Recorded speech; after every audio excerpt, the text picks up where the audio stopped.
Hello everyone, welcome to unlock the world. आज की जो वीडियो है वो एक नई चीज़ के बारे में, नई अपॉर्चुनिटी के बारे में है। आज इस कंट्री का वीज़ा हम लोग अप्लाई करने जा रहे हैं, जिसका कंप्लीट ए टू जी मैं आप लोगों के साथ प्रोसीजर शेयर करूंगा। आपने कैसे फिल करना है, अपॉइंटमेंट कैसे लेनी है, कौन कौन से डॉक्यूमेंट चाहिए, सारा कुछ मैं आप लोगों को दिखाऊंगा इस आज की वीडियो में। वीडियो मैं पहले बताता हूँ, तो वीडियो लेंथी हो सकती है क्योंकि मैं नहीं चाह रहा था मैं इस वीडियो को टू पार्ट्स में अपलोड करूँ, तो इसलिए मैंने डिसाइड किया कि मैं एक में सारी चीज़ों को कवर अप करके आप लोगों तक वीडियो शेयर करूंगा। ये जो वीडियो मैं आज बना रहा हूँ, मैं जैसा कि आप लोगों को अपनी हर वीडियो में कहता हूँ कि मैं पहले इस प्रोसीजर से खुद गुजरता हूँ। जब मैं उस प्रोसीजर में सक्सेसफुल हो जाता हूँ, फिर आप लोगों के साथ इसकी वीडियो बना के शेयर करता हूँ। आज की जो वीडियो है वो भी इसी तरह के बारे में है। और जिस कंट्री के आज मैं टारगेट करने जा रहा हूँ, मेरे पॉइंट ऑफ व्यू से अगर आप दुनिया में किसी भी कंट्री का पूछे सबसे इजीएस्ट वीजा कौन सा है, किस कंट्री का लेने का है, तो मैं इस वाले कंट्री को रिकमेंड करूंगा। वो क्यों है वो मैं आपको आगे जाकर बताता हूँ। चलते आते हैं हम अपने आज के मेन टॉपिक पे।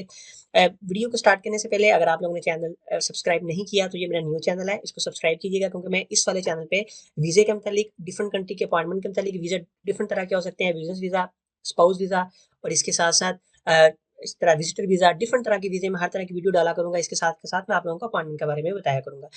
और जो दूसरा चैनल है, ये वाला चैनल है, इसको सिर्फ और सिर्फ हम लोग स्कॉलरशिप के लिए रखेंगे कि स्कॉलरशिप पे मैं वीडियो बना के अपलोड किया करूंगा। तो आज जब आप लोग ये मेरी वीडियो देखोगे, ये वाली जो मैं आज अपलोड कर रहा हूँ, तो साथ ही आप ये वाली न्यू वीडियो भी जरूर देखिएगा, जो कि मैंने इस चैनल पे अपलोड करूंगा, एक आने वाली बहुत ही अच्छी अमेजिंग अपॉर्चुनिटी स्कॉलरशिप के बारे में। चले आते हैं हम अपने मेन टॉपिक पे। बेसिकली जिस वीजे के बारे में आज मैं आपको आज गाइड करने जा रहा हूँ, डील करेंगे हम लोग, वो है यूएस का वीजा, यूएस का विजिटर वीजा, जिसे B1 B2 कैटेगरी का वीजा भी होता है। ठीक है, वो अप्लाई करेंगे। इसके कौन कौन सी रिक्वायरमेंट, फॉर्म कैसे फिल करना है, सारी चीजें देखते हैं। मैं चीज आपको बता दूं कि पाकिस्तान से सिर्फ इस वीजा को अप्लाई करने के लिए जो कंसल्टेंट है वो आप लोगों से 1200 से 1500 यूरो या डॉलर चार्ज करते हैं। Almost Pakistani 3 to 4 lakh plus वो सिर्फ आपसे वीजा अप्लाई करने के चार्जेस लेते हैं। ठीक है, ये आप लोग खुद भी कर सकते हो। आज की वीडियो में सारा कुछ आपको बताऊंगा। इसकी उम्मीद करता हूँ कि वीडियो को देखने के बाद आप लोगों को किसी भी तरह की एजेंट से, कंसल्टेंट से हेल्प लेने की जरूरत नहीं पड़ेगी। सबसे पहले मैं यूएस की वेबसाइट पे आ गया हूँ। कुछ चीजें हैं वो हम देख लेते हैं। मैं एक चीज बता दूं, यूएस के वीजे में मेरा 2 से 3 वीजे में थोड़ा सा मेरा एक्सपीरियंस रहा है। एक तो विजिटर वीजा है B1। बेसिकली B1 जो होता है वो टूरिज्म का होता है, B2 जो होता है वो भी एक वीजा होता है, लेकिन जो आपको मिलता है वो B1 B2 दोनों ही होता है। आपके वीजा जो आपको स्टिकर वीजा होता है, बेसिकली जो एम्बेसी लगाती है, वो 5 ईयर्स का वीजा होता है। मैं फिर बता रहा हूँ, जो यूएस एम्बेसी आपको वीजा देती है, विजिटर वीजा, जिसे B1 B2 कैटेगरी कहते हैं, ठीक है, वो 5 ईयर का होता है। बाकी जो वीजे होते हैं वो डिपेंड करते हैं। इसके अलावा इनका J1 J2 वीजा भी होता है, वो होता है बेसिकली रिसर्चेस के लिए। मुझे पास वो भी था, मैंने J1 भी लिया हुआ है। उसका मैं किसी आने वाले दिनों में बताऊंगा। प्रोसीजर ऑलमोस्ट इनका सबका सेम ही है, इतना मुश्किल जोड़ा नहीं है। फिर E2 समथिंग वीजा भी होता है, फिर इसका F1 F2 वीजा स्टूडेंट्स का होता है। लेकिन आज इसकी वीडियो में सिर्फ सिर्फ हम लोग B1 B2 को चेक करेंगे। अगर आप मजीद वीडियो इसके बारे में, वीजा के बारे में जानना चाह रहे हैं, तो लिंक मैं नीचे डिस्क्रिप्शन में दे दूंगा, आप इसके यहाँ पढ़ लीजिएगा, चेक कर सकते हैं। डिफरेंट तरह के विजिटर वीजा हैं, आप जो भी अप्लाई करना चाह रहे हैं उस हिसाब से अप्लाई कर सकते हो। चलें जी, उसके बाद हम लोग आ जाते हैं कि अप्लाई करने का क्या होता है। मैं थोड़ा सा जल्दी से प्रोसीजर आप लोगों के साथ शेयर कर दूं। सबसे पहले ऐसा होता है कि आप लोग ऑनलाइन एप्लीकेशन फॉर्म करते हैं, फिल करते हैं, जिसे हम DS 160 कहते हैं। DS 160 जो है वो है विजिटर वीजा के लिए, B1 B2 के लिए। वो फिल करते हैं। फिल करने के बाद हमने एम्बेसी की फीस पे करनी होती है, जो कि थोड़ी सी फीस है। ठीक है, थोड़ी सी मैं इसलिए कह रहा हूँ कि जितने कंसल्टेंट हमसे चार्ज करता है उसके मुकाबले में ये बहुत थोड़ी सी फीस है। ठीक है, और अगर आप लोगों को वीजा मिल जाता है तो डेफिनेटली, जैसा मैं आपको बता चुका हूँ, 5 ईयर्स का वीजा होता है और ये मिलता है, ऐसा नहीं मिलता, बहुत इजीली मिल जाता है। जस्ट आप लोगों के पास, आप लोगों को पता होना चाहिए कि आप किस पर्पज के लिए जा रहे हो। दूसरी बात ये कि फिर क्या होता है, आप लोग अपनी अपॉइंटमेंट बुक करते हो, आप एम्बेसी जाते हो। एम्बेसी में आपसे फिंगर लेती है। फिंगर लेने के बाद आपको डिपेंड करता है कि एम्बेसी को वीजा इशू करती है या रिजेक्ट करती है। मैंने पोलैंड से अप्लाई किया था, तो वीजा सेम डे ही यहाँ पर पोलैंड में एम्बेसी आपको बता देती है कि आपका वीजा लगा है या नहीं लगा। लेकिन कुछ कंट्रीज ऐसे हैं, जब उनके पास रश बढ़ जाता है एम्बेसी के पास, तो वो उसको टाइम लेते हैं। पोलैंड में भी मैंने समटाइम्स ऐसा देखा है कि वो एक दिन में वीजा नहीं देख देते, तो फिर वो आपको 2-2 हफ्ते तक भी लटकाते हैं, 2 हफ्ते 3 हफ्ते तक। ठीक है, वो कहेंगे 2-3 हफ्ते के बाद हम लोग आपको डिसीजन देंगे।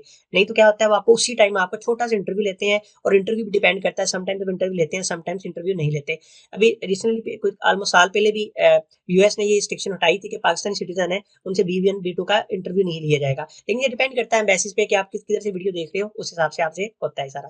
फिर आपकी फिंगर होगी, आपकी अपॉइंटमेंट में जाएगा। अपॉइंटमेंट बुक करने के बाद क्या होगा, फिर आप बताओगे कि आपने इन पर्सन पासपोर्ट को कलेक्ट करना है, क्योंकि वैसे आपका पासपोर्ट अपने पास रख लेती है, या फिर आपने कोरियर करवाना है, वो डिपेंड करता है। ये सारा यहाँ पे चार्ट है, मैं आपको नीचे लिंक डिस्क्रिप्शन में दे दूंगा, आप इसको पढ़ लीजिएगा। यहाँ पे लिखा हुआ है, फॉर एग्जांपल मैं कहता हूँ कि अबू धाबी दुबई से कितने टाइम लगता है, कितना टाइम ले रहे हैं, ये टाइम टू टाइम चेंज होता रहता है। ठीक है, 5 माह ले रहे हैं, 1 माह, या चेक कर सकते हैं, कुछ कंट्री में 1 माह भी ले रहे हैं। और मैंने जैसा कि आपको पोलैंड में बताया, पोलैंड में मुझे सेम डे में वीजा इशू कर दिया था उन्होंने। ये डिपेंड करता है कि आप किस तरह वो आपको डील कर रहे हैं। ठीक है, आप लोगों ने इसको देख लेना है। ये अब सारी कंट्रीज के बारे में लिखा हुआ है, ये बेसिकली उनके कैपिटल्स है जहाँ जहाँ एम्बेसीज हैं, ठीक है, आपको पता चल जाएगा यहाँ पे। चलें जी, उसके बाद नीचे मैं लिंक इसका डिस्क्रिप्शन में दे दूंगा। उसके बाद हम आ जाते हैं मेन चीज पे, इधर वाले पे। मैं आपको बताया जो B1 होता है वो बिजनेस वीजा होता है, जो B2 होता है वो टूरिज्म वीजा होता है। लेकिन आपको जो वीजा है, जो वीजा मिलता है उसके ऊपर B1 और /B2 दोनों लिखा होता है, तो इसलिए आपको वीजा एक ही मिलेगा, परेशान नहीं आपने होना। उसके अलावा अप्लाई कैसे करना है मैंने आपको बता दिया है। DS-160 फॉर्म फिल करेंगे जो मैं आप लोगों के साथ शेयर करूंगा। उसके बाद आपने फी पे करनी है, एम्बेसी की अपॉइंटमेंट उठानी है, एम्बेसी चले जाना है, और एम्बेसी आपको सेम डे या कुछ टाइम के बाद आपको बता देगी वीजा वीजे के बारे में, जो भी वीजे का डिसीजन हुआ। फिर यहाँ पे इंटरव्यू को देख लेते हैं। जो आप 13 ईयर से कम है उनका तो इंटरव्यू नहीं होता। इस एज की वाली को भी डिपेंड करता है इंटरव्यू लेना है या नहीं लेना है। मैंने आपको बताया ये भी डिपेंड करता है। मुझसे मेरे एम्बेसी ने इंटरव्यू लिया था, ठीक है, शायद मैं पाकिस्तान से था इसलिए। और जो इससे ज्यादा हो गए होते हैं वो एम्बेसी से इंटरव्यू नहीं लेती, ठीक है। ये बेसिकली होता है। फिर उसके बाद जिसकी फीस है वो $185 है, ठीक है। मैं चीज बता दूं, $185 इसकी फीस है, जो कि पाकिस्तानी में 50,000 बनता है। लेकिन जो हमारी कंसल्टेंट हजरात है वो इस फीस के अलावा आप पाकिस्तान से 1200 और 1500 यूरो आप लोगों से चार्ज करते हैं, सिर्फ और सिर्फ यूएस का वीजा अप्लाई करने का भी। और कोई भी आपको गारंटी नहीं देता वीजा लगेगा कि नहीं लगेगा। वीजा इजीएस्ट मैं इसलिए कहता हूँ कि ये आपको बाकी कंट्रीज की तरह, शेंजन की तरह ऐसा नहीं करते कि लंबी चौड़ी डॉक्यूमेंट्स की लिस्ट हो, आप एम्बेसी जाओ, एम्बेसी जाकर जमा कराओ, फिर 2-2.5 महीने आप वेट करो, 2-2.5 महीने के बाद क्या होता है, एम्बेसी आपको बोलती है वीजा नहीं लगा आपका, ये डॉक्यूमेंट शॉर्ट है। इनका मुझे ये चीज अच्छी लगती है, कोई इतने लंबे चौड़े डॉक्यूमेंट नहीं है। मैं आपको बता दूं, अपने एक्सपीरियंस के साथ शेयर कर रहा हूँ। मैंने जब वीजा अप्लाई किया था, एम्बेसी ने सिर्फ मेरे दो लेटर देखे थे, मैं प्रॉपर फाइल बना के ले गया था। एम्बेसी ने मेरी नाम, मेरी स्टेटमेंट देखी, मेरे पास कितना अकाउंट है, मेरे पास कितना फिनांस बैंक बैलेंस है। एम्बेसी ने कुछ नहीं देखा, सिर्फ एम्बेसी ने मेरा DS-160 देखा और मेरा मेरा कवर लेटर देखा और मुझसे पूछा कि क्यों जा रही हो, क्या वजह है, क्या रीजन है, दैट्स इट। एम्बेसी ने बाकी ना मेरे जॉब की स्लिपें देखी, सैलरी स्लिप देखी, जॉब का कॉन्ट्रैक्ट देखा। एम्बेसी ने इसको पकड़ के नहीं देखा। ये भी चीज डिपेंड करती है कि आपका जो लेने वाला काउंसलर सेक्शन का बंदा है या बंदी है वो कैसा है, वो आपको कैसे डील करता है। लेकिन मैं ये बता दूं कि इसका वीजा इजी ट्रेड में इसलिए कहता हूँ कि आपको लंबी चौड़ी डॉक्यूमेंट की लिस्ट नहीं चाहिए, और आपको ये 15 दिन 20 दिन या 2 माह आपका सर दर्द नहीं रहता कि आपका डिसीजन क्या आएगा। यूएस आपको सेम डे बता देता है, या बहुत ही कम टाइम में बता देता है, और डॉक्यूमेंट भी इतने लंबे चौड़े आपको नहीं चाहिए होते हैं। हम इनकी वेबसाइट पर देख लेते हैं। $185 इसकी फीस है, ठीक है, ये बेसिकली वीजे की फीस है। उसके बाद थोड़े बहुत अगर आपको और पे करने पड़ते होते हैं, जो कि $10 या $12 वो इसलिए होते हैं कि अगर आपने अपने पासपोर्ट को कोरियर करवाना है, आपने खुद जाके एम्बेसी से रिसीव नहीं करना, तो एम्बेसी जो क्या करती है, थर्ड पार्टी DHL हो गई, UBS हो गई, उसके जरिए आपका पासपोर्ट आपके घर पे भेज देती है। फिर उसके बाद यहाँ पे आप चेक कर सकते हो किस किस कंट्री में इसका कॉन्सुलेट है, आपको डॉक्यूमेंट्स क्या चाहिए आप चेक कर ले। जो इंपॉर्टेंट है पासपोर्ट है, नॉन इमिग्रेंट DS-160 फॉर्म है, इसका कंफर्मेशन पेज है, मैं आपको दिखाता हूँ। फी आपने जो पे की होती है उसकी रिसीट लगानी है, फोटो चेक करके। चार बिल्कुल डिफरेंट तरह के सिंपल से डॉक्यूमेंट है, लेकिन मैं आपको रिकमेंड करूंगा कि आप लोग बाकी डॉक्यूमेंट के साथ लेके जाइएगा। अपनी बैंक स्टेटमेंट, आप क्या कर रहे हो, आपके जॉब स्लिप्स, आपका अगर बिजनेस है बिजनेस के डॉक्यूमेंट लेके जाइएगा। इसके अलावा अगर आप हेल्थ इंश्योरेंस करवा सकते हैं, ट्रैवल हेल्थ इंश्योरेंस वो भी करवाइएगा। सारा एक अच्छा सा कवर लेटर लिखिएगा, जो बाकी बाकी वीजा की तरह होती है। मोस्ट ऑफ टाइम एम्बेसी को चेक ही नहीं करती, एम्बेसी से 4 से 5 डॉक्यूमेंट पकड़ेगी, और पकड़ के अगर इंटरव्यू लेना हुआ 2-4 इंटरव्यू लेगी, 2-3 मिनट मैक्सिमम, 2 से 3 मिनट का, डेट्स इट। उसके बाद एडिशनल डॉक्यूमेंट एम्बेसी आपसे मांग सकती है, उन्होंने लिखा हुआ है, वो हर एम्बेसी ऐसी करती होती है। सारी चीजें आपने जरा देख लेना है। बाकी वीजा कैसे रिन्यू करवाना है ये चीजें बाद की बात है। चले जी अगले पे आ जाते हैं। उसके बाद फोटोग्राफ, इसकी थोड़ी सी रिक्वायरमेंट है, इसको आप देख लीजिएगा, इसका कौन सा कलर होना चाहिए, समटाइम्स इशू करती होती है। नॉन इमिग्रेंट्स वीजा हमने अप्लाई करना होता है, कभी भी इमिग्रेंट्स वीजा अप्लाई नहीं करना होता। चले जी सारी चीजें हो गई। अब आ जाते हैं एक मेन चीज पे, वो है ये वाला पेज। उसके बाद अब क्या करना है, सबसे पहले हमने DS-160 फॉर्म फिल करना है, हम उसको जाके देख लेते हैं जल्दी से। मैंने इसको ओपन कर लिया है। ओपन करने के बाद आपके पास फॉर्म इस तरह का आएगा। अगर तो आप लोग ऑलरेडी अपने अपनी एप्लीकेशन को स्टार्ट कर दिया था, दोबारा उसी जगह से स्टार्ट करना चाह रहे हैं, तो सबसे पहले आप यहाँ पे अपनी एम्बेसी चूज करेंगे, किस कंट्री से आप अप्लाई कर रहे हो। मैं कहता हूँ मैं अबू धाबी से अप्लाई कर रहा हूँ, तो यहाँ से आपको अबू धाबी मिल जाएगा, ठीक है। मैं कहता हूँ मैं डेनमार्क कोपेनहेगन से करना है, ठीक है, आपको वो मिल जाएगा। ये सारी कंट्री है। मैं चेक करता हूँ पाकिस्तान, देखिए इस्लामाबाद आ गया, कराची आ गया, जो उनके कॉन्सुलेट है कराची में। इसके अलावा आपको यहाँ पे सारे मिल जाएंगे। चले जी मैं फिलहाल पाकिस्तान चूज कर लेता हूँ। इंडिया भी है, ठीक है, मैं देख लेता हूँ। इंडिया चेन्नई में है, हैदराबाद में, कोलकाता में, मुंबई में, कहीं से भी आप अप्लाई कर सकते हो, ठीक है।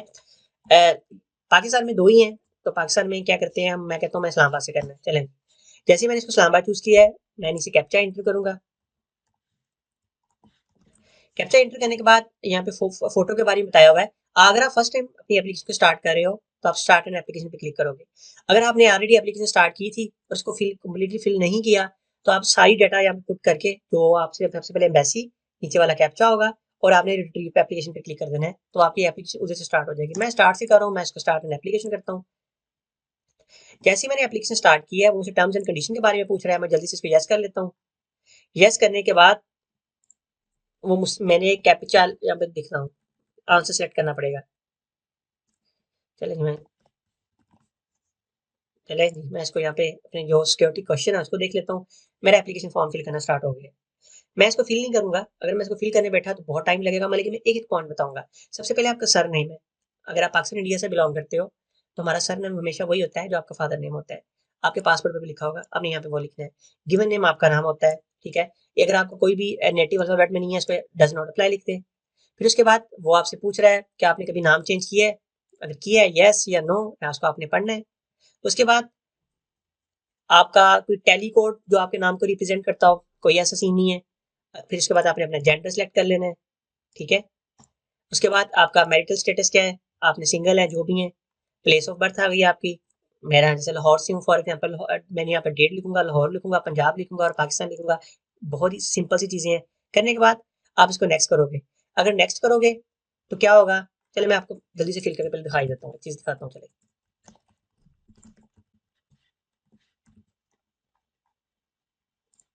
जल्दी से मैं इसको,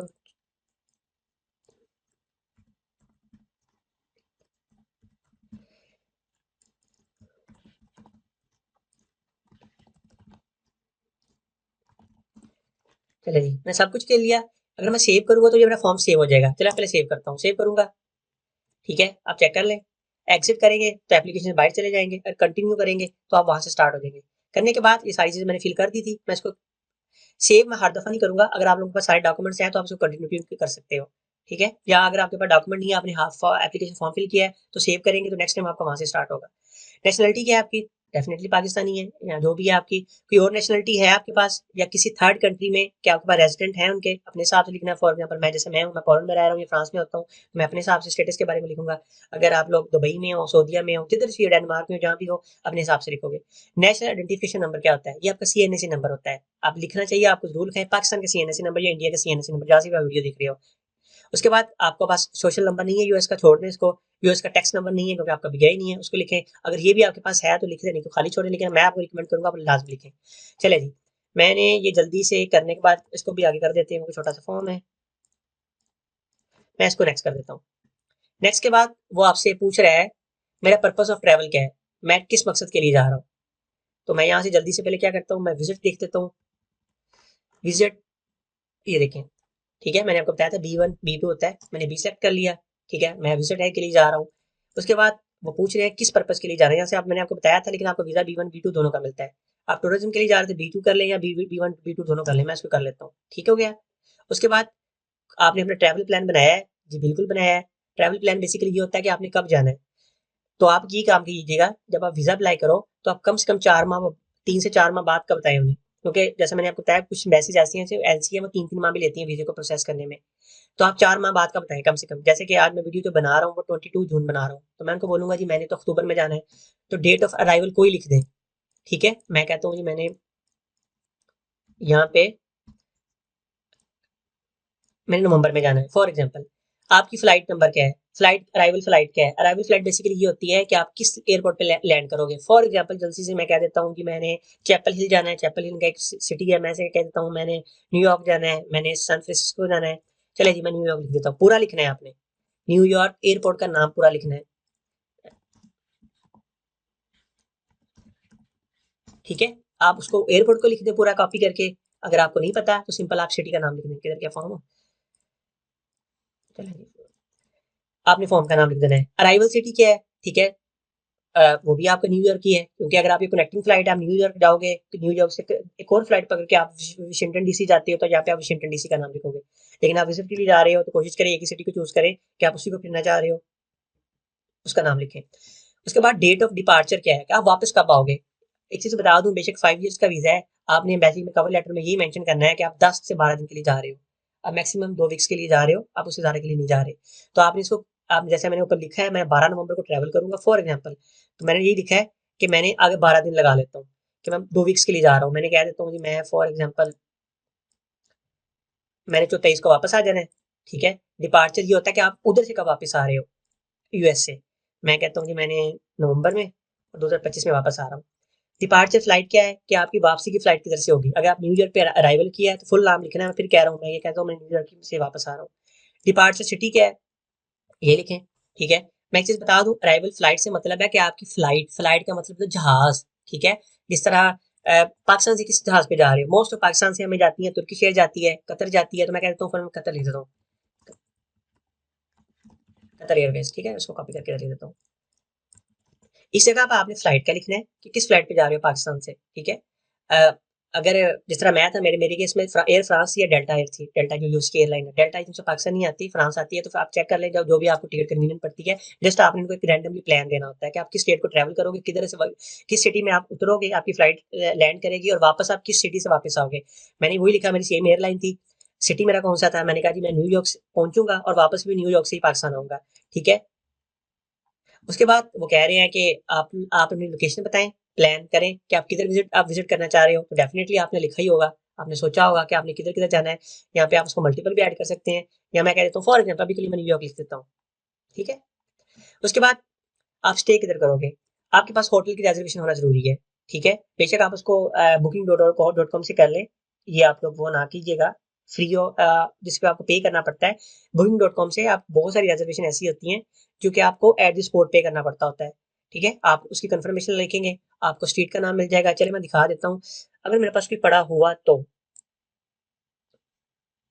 ये देखें, ये बुकिंग डॉट है, for example booking dot com है, यूएस की है। बेसिकली मैंने अभी 2 दिन पहले एक वीजा अप्लाई किया है किसी का, तो ये बेसिकली उसी उसी की मेरे पास पड़ी हुई है। मैंने इसका कुछ भी पे नहीं किया, मुझे उन्होंने बोला था कि आप उधर जाके पे करोगे। तो ये सारा एड्रेस मैं यहाँ से ये वाला लिखा हुआ है, सारा मैं यहाँ से कॉपी मारूंगा, कॉपी करके यहाँ करके पेस्ट कर दूंगा। सिटी मेरा कौन सा है, सिटी आपको नजर आ जाएगा यहाँ पे, सिटी वाला जो था वो ये सिटी है इनका, ठीक है। उसके बाद पोस्टल कोड आपको ये मिल जाएगा, सारा कुछ यहाँ पे आप लिख देना है कि करके आपने। उसके बाद आप कि जो ट्रिप कर रहे हो उसको स्पॉन्सर कौन कर रहा है, आपके पेरेंट्स कर रहे हो या खुद कर रहे हो। मेरे केस में मैं लिखा जी मैंने खुद कर रहा हूँ, मैं जॉब करता हूँ। या अगर आपका बिजनेस है खुद लिखें, या आप अपने पेरेंट्स का किसी का भी लिख सकते हैं, ठीक है। सेल्फ लिख दें। सब कुछ लिखने के बाद मैं इसको नेक्स्ट करता हूँ। नेक्स्ट करने के बाद वो आगे जा नहीं रहा, ठीक है, क्योंकि मैंने सारे एप्लीकेशन को फिल नहीं किया। उसके बाद नेक्स्ट कर देता हूँ, अगले वाले पे आ जाता हूँ। अगले वाले पे आने के बाद ट्रैवल इन्फॉर्मेशन में, ठीक है, वो पूछ रहे हैं आपके वीजे के बारे में। चले जी, मैं दोबारा बैक वाले पेज पे आया हूँ। मैंने एक चीज़ आपको दिखानी थी, अगर तो मैं येस पे क्लिक करूंगा तो मुझे सारे फ्लाइट के बारे में लिखना पड़ेगा। अगर आपने अपना प्लान नहीं बनाया तो वो आपसे पूछ रहे हैं कि अपना अपना अंदाजा बताएं, तो उधर भी मैंने क्या लिखूंगा, मैं कहता हूँ जी मैं दिसंबर में जाना है फॉर एग्जाम्पल, ठीक है। और वो मैंने नो नो पे क्लिक किया है। फिर उसके बाद वो पूछने कितने दिन का स्टे करना है, किधर किधर करना है, सारा कुछ लिखने के बाद आपको ट्रिप को कौन स्पॉन्सर कर रहा है, वो करने के बाद मैं उसको नेक्स्ट करता हूँ। नेक्स्ट करने के बाद वो पूछ रहा है कि आपके पास कुछ आपके साथ कोई और बंदा ट्रैवल कर रहा है, बिल्कुल नहीं कर रहा जी मैं अकेला कर रहा हूँ। नेक्स्ट आ जाते हैं। नेक्स्ट आने के बाद कुछ क्वेश्चन कर रहा है, मैं कभी यूएस नहीं गया, मैं गया हूँ, लेकिन अगर आप लोग कभी नहीं गए तो आपने उसके हिसाब से लिखना है। मैं एक चीज बता दूं कि यूएस की एम्बेसी ऐसी एम्बेसी है, इसके पास आप लोगों का हर चीज का रिकॉर्ड होता है, हर चीज का, इवन कि आपके सोशल मीडिया का भी इनको पता होता है। तो आप इनसे झूठ बोलने की कोशिश ना कीजिएगा, ये आपको 1 मिनट में पकड़ लेंगे। उसके बाद मैं अभी फॉर एग्जाम्पल उनके लिए बता रहा हूँ कि अगर वो लोग जो पहले गए हैं तो उनको यहाँ पे डिटेल लिखनी पड़ेगी आपको, ठीक है। अगर नहीं गए तो मैं नो कर देता हूँ। तो बेसिकली वीडियो उनके लिए जो कभी नहीं गए, यहाँ जो गए हैं उनके लिए भी है, तो इसलिए आपको बेहतर पता होगा। तो आप पढ़ोगे आपको समझ आ जाएगी। उसके बाद मुझे कभी वीज़ा पहले कभी इशू नहीं हुआ, ठीक है, क्योंकि मैं as a Pakistani first time जा रहा हूँ। मैं एग्जाम्पल दे रहा हूँ आप लोगों को कि जैसे कि एक रैंडमली पर्सन हूँ, मैंने कभी नहीं गया यूएस, उस वक्त मैं इस तरह एप्लीकेशन फिल कर रहा हूँ। मेरा वीज़ा कभी रिफ्यूज़ नहीं हुआ यूएस का, अगर हुआ है या ये नहीं है। मुझे कभी कभी यूएस में मैंने वो डिपोर्टेशन नहीं हुई, इस तरह कुछ ही नहीं हुआ, उसके बारे में नो नो है करने के बाद मैं इसको यस कर देता हूँ। नेक्स्ट करने के बाद वो होम एड्रेस पूछ रहा है, पाकिस्तानी मेरा होम एड्रेस है, स्ट्रीट नंबर लिख देता हूँ, सिटी लिख दी मैंने, मेरा प्रोविंस क्या है, ठीक है। चलिए मैं इसको जल्दी से कहता हूँ, पोस्टल कोड क्या है आपका, और आपका रीजन क्या है। मैं कहता हूँ ये पाकिस्तान में रीजन है। मेलिंग एड्रेस कह रहे हैं कि आपका मेलिंग एड्रेस सेम है। मेलिंग एड्रेस ये होता है बेसिकली कि आप किधर अभी रह रहे हो। मेरा जैसा कि मेरी जो पैदा मैं पाकिस्तान में हुआ था, अभी मैं कहीं और हूँ, तो मैं इस जगह पे फिर क्या करूंगा, अपना फॉरेन का या फ्रांस का एड्रेस लिखूंगा। अगर आप लोग का पाकिस्तान से हो, दुबई रह रहे हो, कनाडा रह रहे हो, जिधर भी रह रहे हो दुनिया में, तो आप मेलिंग एड्रेस उसका लिखेंगे। अभी के लिए मोस्ट ऑफ टाइम हमारे जो इंडियन पाकिस्तानी और ये हैं वो उसी हमारी एशियन साइड से होंगे, तो मैं उसको यहाँ पे नो कर देता हूँ। नो करने के बाद फिर क्या करना है, आपसे फोन नंबर लिखना है आपने यहाँ पे। मैं यहाँ से जल्दी से फोन नंबर लिख देता हूँ। सेकेंडरी फोन नंबर लिखें यहाँ पे, अगर आपके पास दोनों फोन नंबर है, वर्क फोन नंबर है लिख दें। उसके बाद वो आपसे पूछ रहे हैं कि लास्ट 5 ईयर में आपने कितने फोन नंबर यूज किए थे, ठीक है, पिछले 5 सालों में। अगर आपको पता है तो 1 से 2 का लाजमी लिखें, ठीक है। वो कह रहे हैं एडिशनल नंबर लिखें, मैं कहता हूँ कि मैंने ये वाला नंबर फॉर एग्जाम्पल यूज किया था। आप यहाँ से मल्टीपल भी नंबर ऐड कर सकते हैं। अपनी ईमेल एड्रेस लिखें, ठीक है, मैं अपनी ईमेल लिख देता हूँ रैंडमली जल्दी से।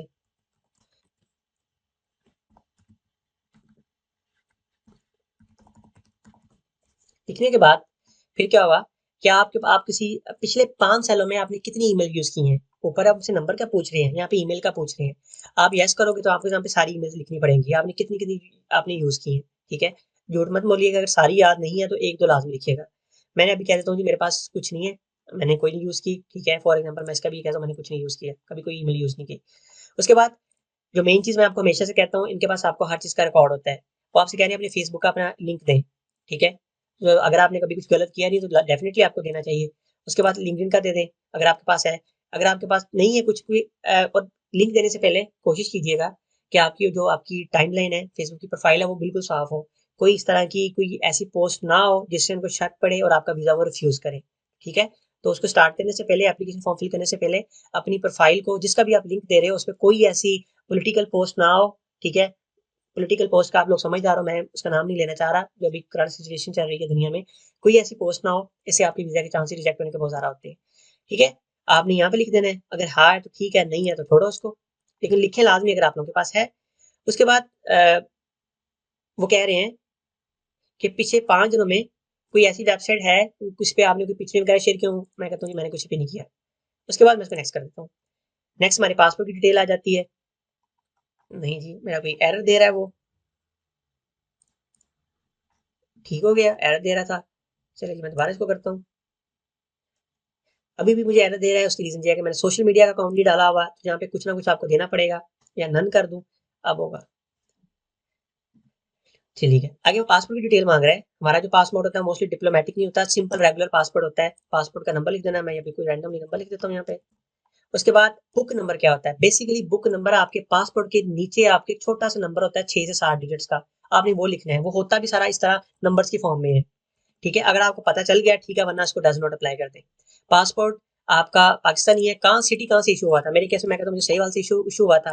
ठीक है, स्टेट मेरी पंजाब ही आ गई, मुझे पंजाब से हुआ था। कंट्री क्या थी, इसकी वैलिडिटी क्या है, मैं कहता हूँ मुझे इस स्टेट को इशू हुआ था। फॉर एग्जाम्पल मैं कहता हूँ मुझे इस स्टेट को इशू हुआ था, और जो एक्सपायर हो रहा है वो मेरा हो रहा है इस डेट को।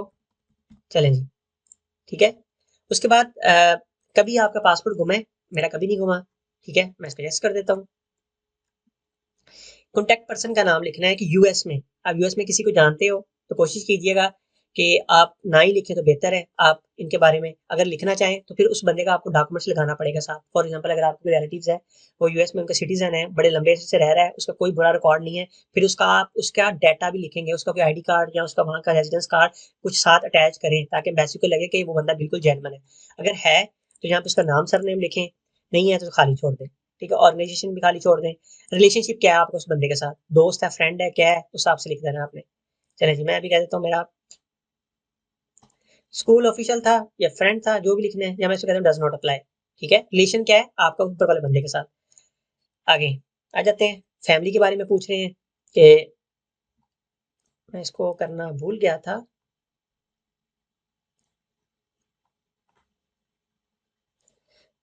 अच्छा, वो ऑर्गेनाइजेशन का नाम पूछ रहे हैं। बेसिकली ऑर्गेनाइजेशन क्या होती है, ये बेसिकली उनके लिए होती है कि आपका क्या पर्पस क्या है। मैं विजिट के लिए जा रहा हूँ, ये बेसिकली जो लोग रिसर्च पे भी जाते हैं, रिसर्च वगैरह करने, तो ये वो मोस्टली जाते हैं अपने पेपर पब्लिश करने, तो उनको B1 B2 वीजा मिलता है, तो यहाँ पे अपनी ऑर्गेनाइजेशन का नाम लेते हैं जिनके पास वो जा रहे हैं।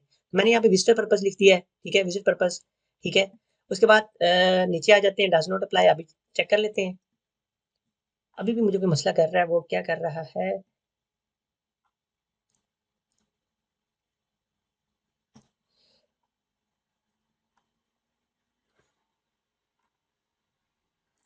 चलो जी, है यहाँ पे एक वो एरर दे रहा था, वो इसलिए दे रहा था कि वो पूछ रहा था ऑर्गेनाइजेशन नाम लिखें। बेसिकली ऑर्गेनाइजेशन क्या नाम आ गई, यहाँ पे आप अपना विजिटर लिखेंगे, विजिटर पर्पस। ठीक है, विजिटर पर्पस मैंने लिखा नहीं, मैंने जल्दी से टेक्स्ट लिख दिया है। आपका रिलेशनशिप क्या है, जिनके पास आप यूएस जा रहे हो, आप किसी को जानते ही नहीं हो। अगर आप जानते हो तो आप इसको नहीं टिक करोगे, आप इस वाले को इसको यहाँ पे लिखोगे। अगर आप किसी को नहीं जानते, मैं अदर सा लिखूंगा। ठीक है, और वो पूछ रहे हैं कि अगर आपका यूएस में किससे कॉन्टैक्ट कर सकें, तो आपने यहाँ पे अपने होटल का नाम लिख देना है कि जिस होटल में जा रहे हो, तो ताकि अगर उनको कंफर्मेशन चाहिए तो आप वो इसके बारे में यहाँ पे लिख दें। करने के बाद मैं नेक्स्ट करता हूँ। नेक्स्ट आ जाता है, नेक्स्ट फैमिली के बारे में आ जाता है। आपके फादर्स का सर नेम, गिवन नेम आ जाता है, उनकी डेट ऑफ बर्थ आ जाती है। फॉर एग्जांपल ये लिख देता हूँ, वो आपके फादर कभी यूएस के सिटीजन नहीं है। मदर्स के बारे में लिख देता हूँ, आपने मदर्स के बारे में लाजमी लिखना है, मैं जल्दी से इसलिए कह रहा हूँ ताकि टाइम ना लगे मेरा ज़ाया हो रहा है। वीडियो लंबी हो रही है तो आपने यहाँ क्या करना, लिखना है सर नेम वगैरह दोनों के, उनकी डेट ऑफ बर्थ है पता है तो लिखे और सिटीजन नहीं है। मैं जल्दी से इसको भी ये कर देता हूँ। उसके बाद आपके कोई रिलेटिव्स वगैरह हैं पेरेंट्स के अलावा वहाँ यूएस में नहीं है, ठीक है ना। उसके बाद एनी अदर, बिल्कुल भी नहीं है, मुझे कोई नहीं जानता। नेक्स्ट आ जाते हैं।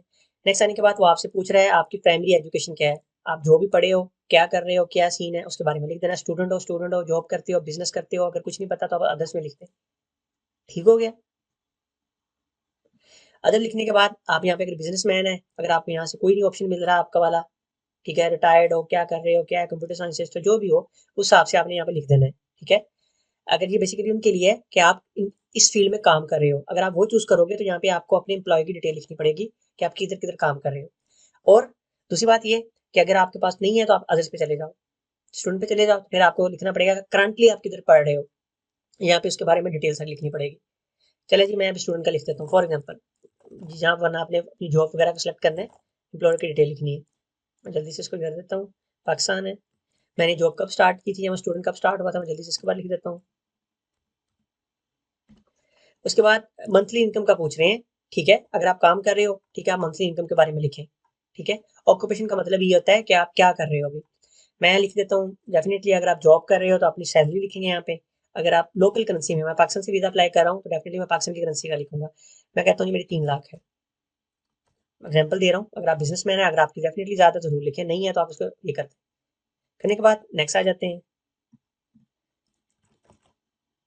एज एन एम्प्लॉय मैं लिखना भूल गया हूँ, फोन नंबर लिखना भूल गया था। और यहाँ पे रिस्पॉन्सिबिलिटी लिखनी है कि आप जॉब कर रहे हो, क्या करते हो। अगर आप लोग बिजनेसमैन हो तो आप यहाँ पे लिखोगे आप बिजनेसमैन हो, आप गोल्ड का बिजनेस कर रहे हो, आप किसका बिजनेस कर रहे हो, सारा यहाँ पे आप लिखोगे। ठीक हो गया। लिखने के बाद कभी मैं पहले किसी पे अपने कभी पास्ट में जॉब की है, यस या नो अपने हिसाब से। उसके बाद अपनी एजुकेशनल जो है वो हाई सेकेंडरी लेवल है या उससे अबव है, ठीक है, जो भी है यस या नो अपने हिसाब से लिखना है। Have you attended any educational institute eight secondary level और अबव। मेरी मास्टर है तो मैं डेफिनेटली यहाँ पे मास्टर्स की डिटेल लिख दूंगा, या बैचलर है यहाँ पे उसके बारे में लिखूंगा। अगर आपने कभी नहीं पढ़ा उसके ऊपर तो आप उसको, अगर ये बेसिकली उसके मोस्ट ऑफ टाइम ऐसा होता है जो लोग पढ़ते नहीं है बिजनेसमैन बन जाते हैं, मोस्ट ऑफ टाइम ऐसे मैंने देखे हैं बिजनेसमैन कि वो अंदर ड्यूरिंग स्टडी अपनी स्किप कर देते हैं, उनके लिए होता है ये। आप उसके बारे में लिखें। अगर आपने इंटरमीडिएट से ऊपर पढ़ा है तो यहाँ पे आप उसके बारे में लिखेंगे, नेम लिखेंगे, उसका डिटेल लिखेंगे कि कब से कब तक पढ़ा है, क्या डिग्री की है, सारा कुछ लिखेंगे। मैं अभी के लिए इसको नो कर देता हूँ ताकि मुझे फिल ना करना पड़े। उसके बाद आ जाता है नो, ठीक है। उसके बाद ट्राइब में से आप बिलोंग करते हो, नहीं करता, आपकी लैंग्वेज क्या है, 3 लैंग्वेज लिखते हैं यहाँ पे जो जो भी है, पंजाबी उर्दू जो भी है। उसके बाद आपने लास्ट 5 ईयर में किन किन कंट्रीज में ट्रैवल किया था। मेरे केस में मैं यहाँ पे मैं डिफरेंट लिखूंगा, अगर आप लोगों ने है तो जो किसी बंदे ने कभी ट्रैवल नहीं किया तो आप इसका नो कीजिएगा। मैं कभी ये सारे नो नो ही आने हैं, मेरा नहीं ख्याल मुझे पढ़ने का बताना वो यही है कि आप किसी कभी तंजीम के साथ तो नहीं आप राब्ते में रहे हो, कभी मिलिट्री को तो नहीं सर्व किया, जिन्होंने किया वो लिखेंगे, किसी इनलीगल एक्टिविटी में तो नहीं रहे, सबको आपने नो नो कर देना है अपने हिसाब से पढ़ के। मेरे अकॉर्डिंग मेरे मेरे मेरे बारे में भी ये नो आ रहे। सिक्योरिटी बैकग्राउंड है, ये भी सारे नो नो ही आने हैं मेरे केस में, क्योंकि पूछते हैं कोई आपको फिजिकल डिसऑर्डर तो नहीं है, कभी थ्रेड फ्रूट के बारे में, ड्रग्स तो नहीं लेते, सारा उसके बारे में मोस्ट टाइम ये नहीं आएगा। मैं इसको जल्दी से नेक्स्ट कर देता हूँ। फिर आगे सिक्योरिटी के क्वेश्चन है, ये सारे पढ़ के आपने देने हैं। ये बेसिकली उनके उनके लिए है कि आप किसी तंजीम के साथ नहीं रहे, ठीक है, आपने कभी वो तो नहीं किया, किसी गलत काम तो नहीं किया, इलीगल तो नहीं हुए, कभी आपको डिपोर्ट तो नहीं किया, सारी चीज़ें मोस्ट ऑफ टाइम की नहीं आनी है, आप उसको पढ़ लीजिएगा क्योंकि हर बंदे के हिसाब से ये डिफरेंट होगी, तो मैं इसलिए एक एक तो नहीं बता सकता अभी जल्दी टाइम में।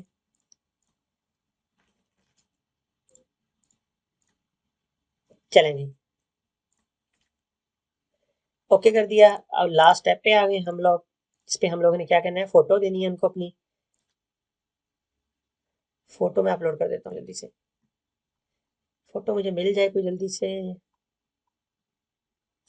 फोटो की रिक्वायरमेंट है, काइंडली रिक्वायरमेंट पूरी कीजिएगा, ठीक है।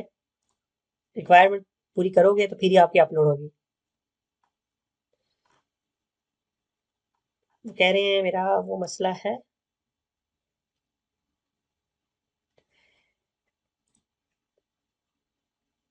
अच्छा, चलें जी, मैं एक चीज़ बता दूं, मैंने इसको विद स्किप कर दिया था विदाउट फोटो, लेकिन आप लोग फोटो अपलोड करोगे। चले, ये चीज़ अच्छी हो गई है। मैं एक चीज़ आप लोगों को बता दूं, मैंने क्या किया था, मैंने विदाउट फ़ोटो स्किप करके आगे कर दिया था, लेकिन आप लोग फ़ोटो अपलोड करोगे।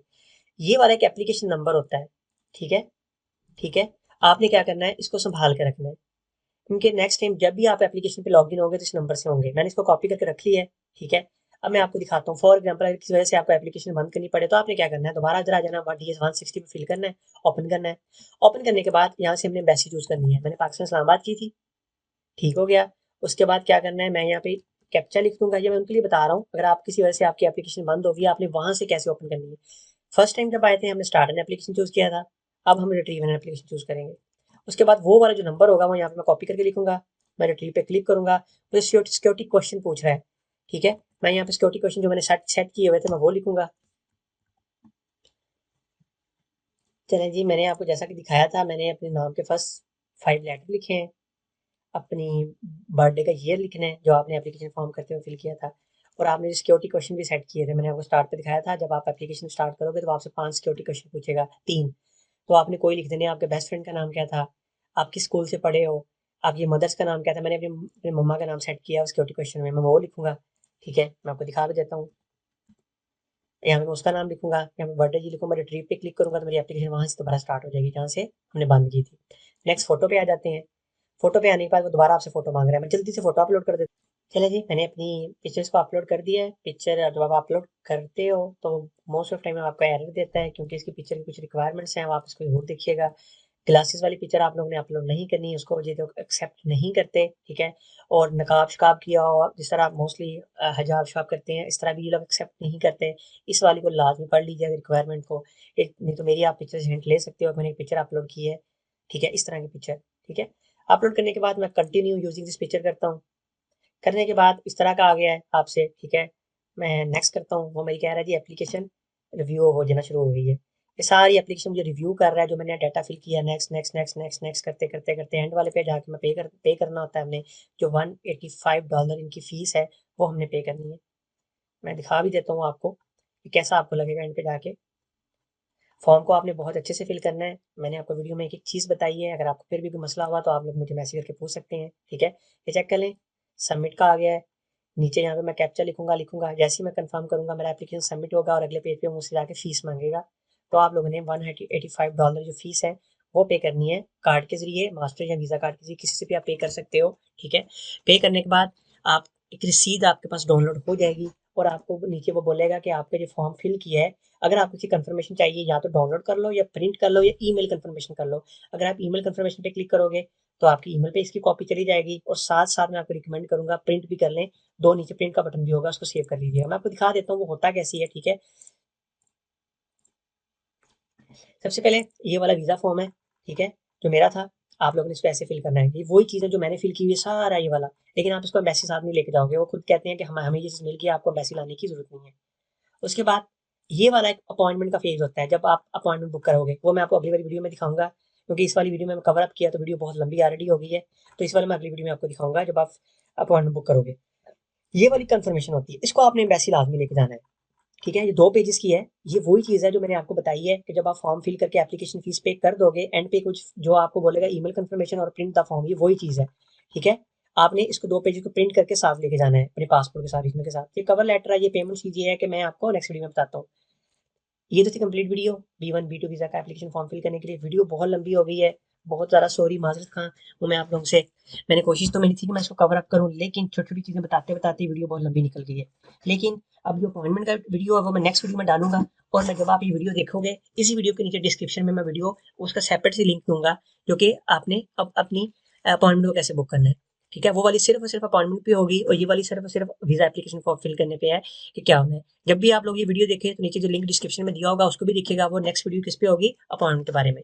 ये थी कंप्लीट वीडियो। अगर आपको वीडियो अच्छी लगी है तो वीडियो को लाइक और शेयर लाजमी कीजिएगा, और ये वाले दोनों चैनल को सब्सक्राइब करना मत भूलिएगा। मिलते हैं नेक्स्ट वीडियो में।